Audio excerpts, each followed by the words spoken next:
एक भगवान की परम भक्ता थी, उनका नाम था सक्कू बाई। बहुत ध्यान से सुनना। तो सक्कू बाई जो थी, ये एक बड़े अच्छे भक्त परिवार में इनका जन्म हुआ था। भक्त परिवार किसे कहते हैं? जिस परिवार के बच्चों की आंखें शंखनाद सुनकर के, घंटे घड़ियाल सुनकर के, जिस घर के बच्चे जगते हों, उसको समझो वो भक्त परिवार। जहां के बच्चे फिल्मी गाने सुनकर के उठते हों, सुबह माता पिता की गालियां सुनकर के उठ रहे हों, वो भक्त परिवार नहीं है। भक्त परिवार तो वही है जहां पर ठाकुर जी का कीर्तन हो रहा हो, शंख बज रहे हो, घंटे घड़ियाल बज रहे हो सुबह, और उनको सुनकर के जहां के बच्चों की आंखें खुलती हों, वो भक्त परिवार। तो सक्कू बाई जो थी, वो भक्त परिवार में उनका जन्म हुआ था।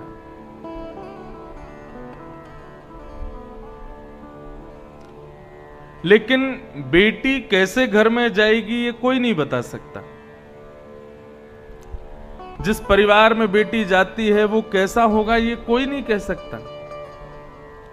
कहो तो ब्याह होने से पहले जिस घर में गई थी वो बिल्कुल कुछ था ही नहीं उनके पास, और या फिर ऐसा भी हो सकता है कि जिस घर में वो गई तो वहां जाकर के धन धान्य से भर दिया।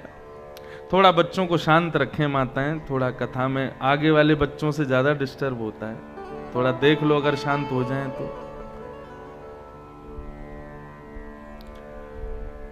तो सक्कू बाई अपने परिवार के विपरीत घर में गई। उनका विवाह एक ऐसे खानदान में हुआ जो भक्ष भक्ष खाते थे, भक्ति से दूर दूर तक उनका कोई संबंध नहीं था।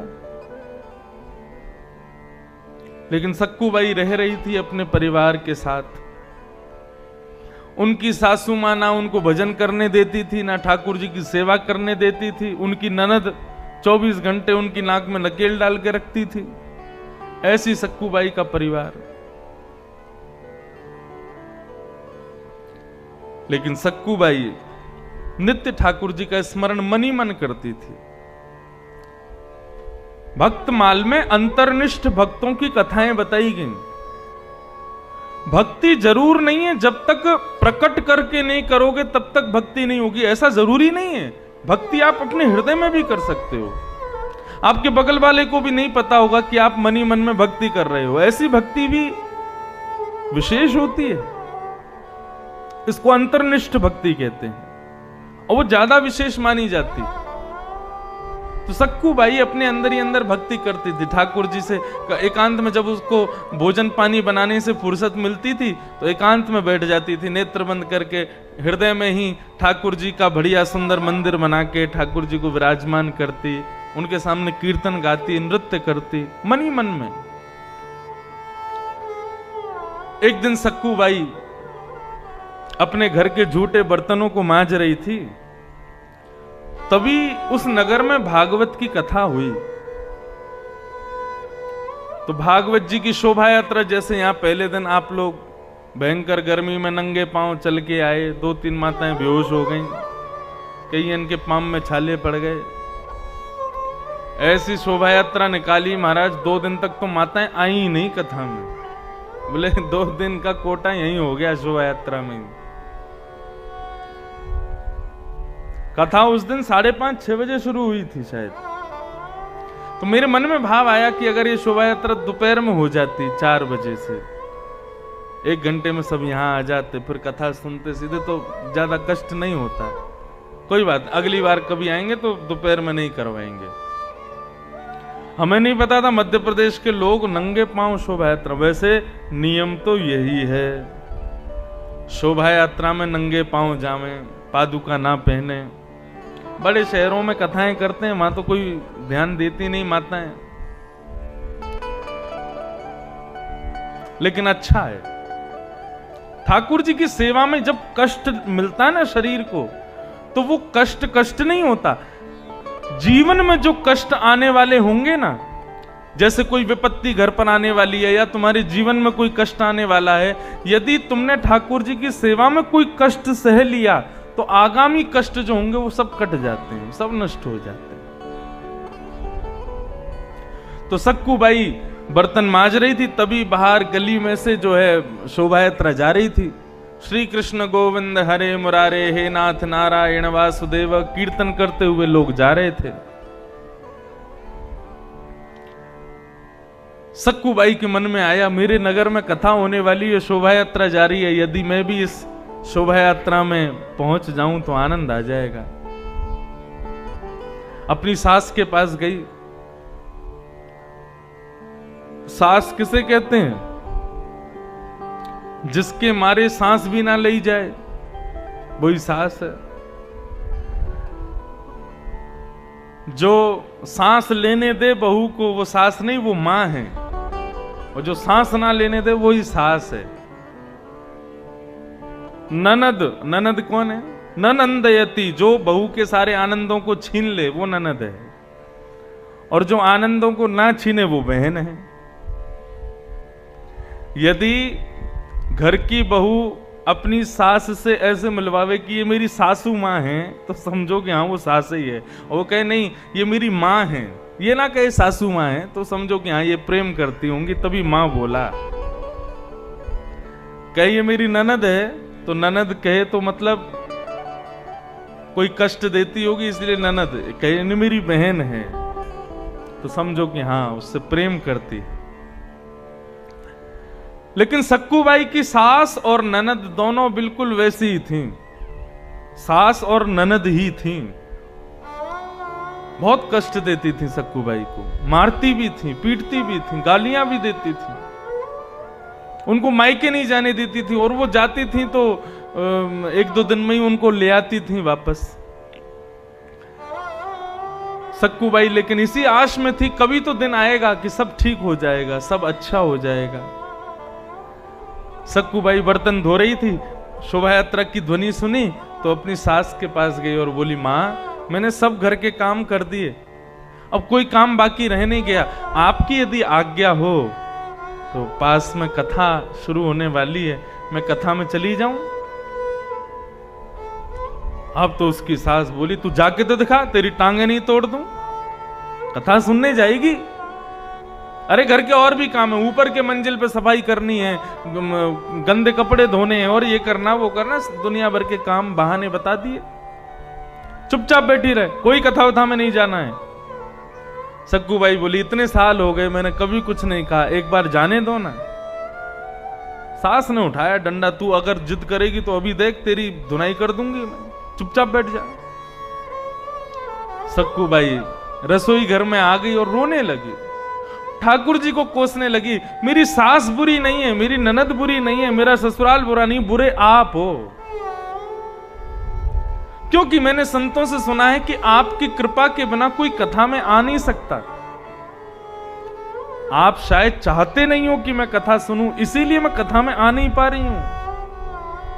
यदि आप चाहो तो मेरी सास की बुद्धि बदल जाए, मेरी ननद की बुद्धि फिर जाए, मेरे पति अच्छे हो जाएं, लेकिन आप चाहते नहीं हो, इसलिए सब बिगड़ रहा है, आप ही बुरे हो। ऐसा कह के रोने लगी, रुदन करने लगी सक्कू बाई।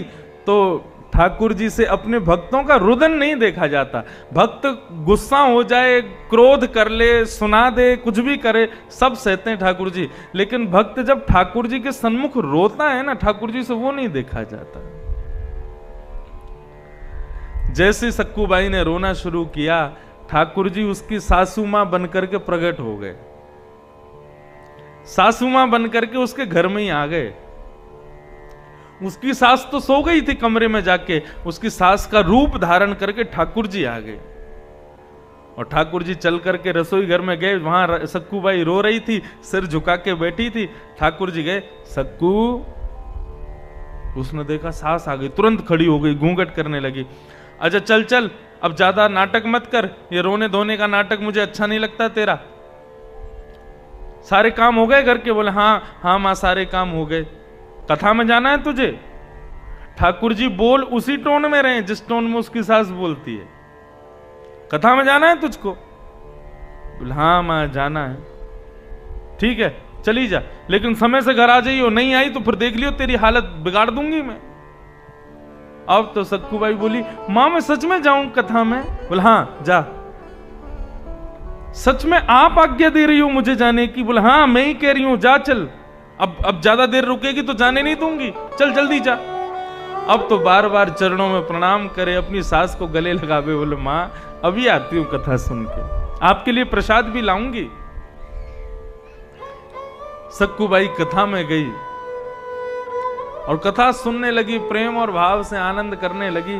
और वहां से भागवत जी से बस यही प्रार्थना करके आई, हे भागवत, हे कृष्ण स्वरूप भागवत, आप मुझ पर कृपा करो, मेरी सास की मति बदल जाए, मेरी ननद अच्छी हो जाए। वो अच्छे हैं, बस उनको आपका बोध नहीं है, वो आपके बारे में जानते नहीं है, वो आपको जान जाएं, समझ जाएं, ऐसी कृपा कर दो।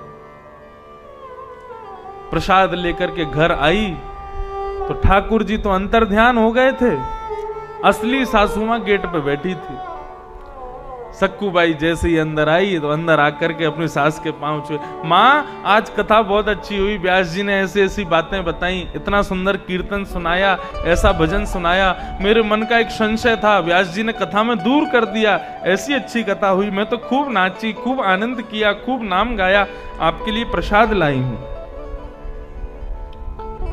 सक्कू ने जैसी नजर उठा के देखा तो आंखें लाल, ताम्रवर्ण चेहरा का, और डंडा लेकर के सास ने मारना शुरू किया। किससे पूछ के गई थी तू? सक्कूबाई बोली आप ऐसे तो मत कहो ना, आपने ही तो कहा था तू चली जा। मैंने कब कहा था? झूठ बोलती है। अब तो इतना अत्याचार किया, खूब मारा, खूब पीटा। बोले कि मैंने तुझे आज्ञा नहीं दी थी, तू जबरदस्ती अपने मन से गई थी, मेरा नाम लगाती है। ननद को भी बुला लिया, देख देख बेटी मेरे पे गलत इल्जाम लगाती है, कहती कि आपने कहा था कथा में चली जा, और कथा में होकर के आई है। सक्कूबाई मनी मन सोचने लगी, जब आप नहीं थी तो फिर कौन था? सक्कूबाई समझ गई कौन था। अब की बार सास ने जब डंडा मारा, सक्कूबाई ने डंडा पकड़ लिया और डंडा लेकर के अपने मंदिर के बाहर, घर के मंदिर के बाहर खड़ी हो गई। बोले इसलिए आए थे आप मेरी सास बनके, ताकि मेरी सास से पिटाई हो जाए, मेरी ननद मुझ पर चिल्लावे, इसलिए सब काम किया था? अरे कन्हैया कब तक तड़पाओगे, कब तक मेरे जीवन में कष्ट देते रहोगे? आप सर्व समर्थ हो, आप मेरी सासू मां का रूप धारण कर सकते हो, तो इनकी मति भी बदल सकते हो।